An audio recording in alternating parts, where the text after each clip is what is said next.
Hi, welcome back to Blog Fix Friday. Blog Fix Friday is where I share a quick tip or trick that will help your blogging life easier.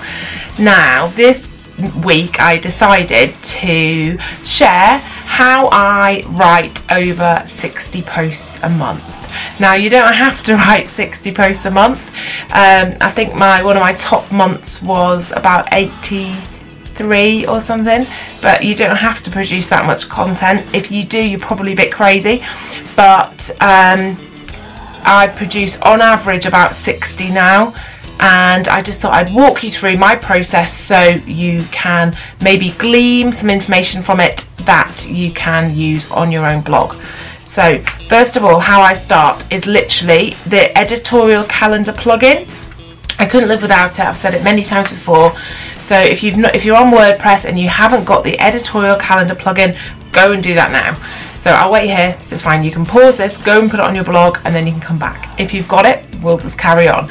So I start with that Editorial calendar, and it gives me a visual representation of my month, and obviously going forward the next month. So we've all got posts that are regular features on our blog. So mine would be the list, point shoot, my Sunday photo, my happy list, all the things that are regularly going to be on your blog but with different content under the umbrella of that post. So I use the copy to draft plugin, and then I'll literally just copy to draft, keep on pressing a little button that's beside the main post you want, and it'll put loads of the same post in your drafts.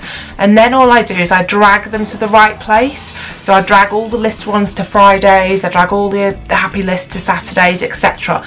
And that then starts to fill up my month. So obviously I've still got to write these posts, but visually I can see what I have to fill, so what gaps. So I wouldn't necessarily put a hugely meaty post on a Friday because I have the list, so I don't need the stats on that day, and I don't really need the extra promotion on that day or whatever, so I'll move those to different days. And then so I drag them all into place, and then I'll look at the emails for the brand work I have to do.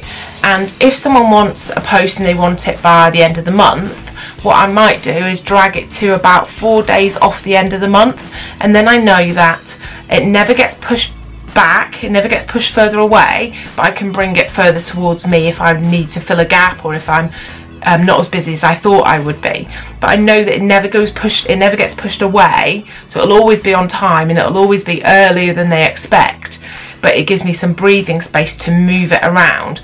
And also when it's in that calendar, I'm not going to forget it in my emails, or it's there, so I've still got to write it, but it's there. We're building up a structure. So if I had any personal content that I wanted to write about, maybe I wanted to write Ava's 3-year update, or I don't do those anymore, but I should do. I can put those in on the relevant dates. Maybe I want to say an anniversary post or something like that, maybe my blog or personal anniversary, and I can put those in on the specific dates, even if they're going well ahead.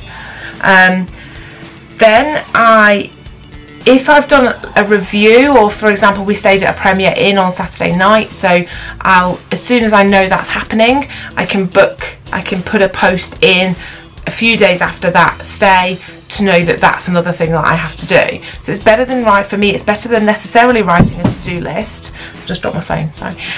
Because it's all on the same place. So then you've got a framework, and it's not set in stone, but it's a really good place to start, and it'll start if you're a visual person like I am. I find it really useful. So any days out you can put in there. So then when you step back, you can see, actually, maybe I'll move that here, maybe I'll move that there, because you don't have to publish every day. I do, so I don't want, if there's a gap on a day, then I'll move something into that gap. So on average, maybe I've got 2 posts a day. Quite often it's 3, sometimes it's even 4, but occasionally 1, but at least it's kind of 2 posts a day, that I've not got one day with no posts and one day with 4 posts. I want to spread it out.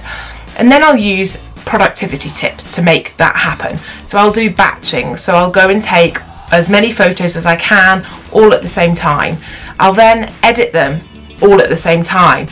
I edit in Lightroom, so I can make collections of those different pictures, and then I can export them into different files. So for example, I've got to do pictures of clothes today, for boots, so I'll export them into a Boots Mini Club file.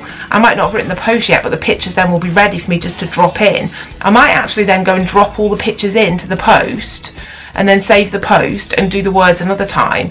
So at least everything, I find it really good to go into your post and all the images are there, they're all edited and all done, and all I have to do then is write round the pictures, which is a thing I do probably more often than not with normal posts. I think my blog club ones I don't. I write the post and put an appropriate pin in it, image in it, but with everything else I tend to write around the pictures for days out and reviews and things. Then I look at the most urgent things that I have to do. They're normally the things that are earlier in my calendar, but maybe it's something that somebody wants you to do a draft for. Maybe the deadline's 2 weeks away, but they want the draft and it needs to go through an approval, so you'll need to do that. And then so you can highlight those as well.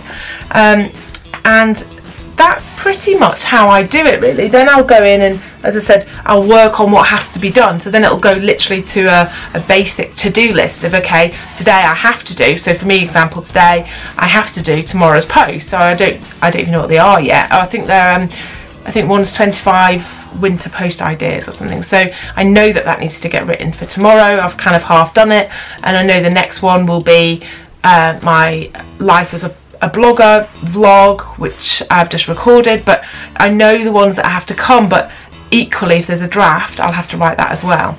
So that's a little insight into how I plan out my content for the month, or even longer. I hope that's been helpful, and if you have anything you'd like me to cover in Blog Fix Friday, please let me know. Otherwise I'll be back on next Thursday for more insight into my life as a blogger, and again next Friday for more Blog Fix Friday. Thank you, bye.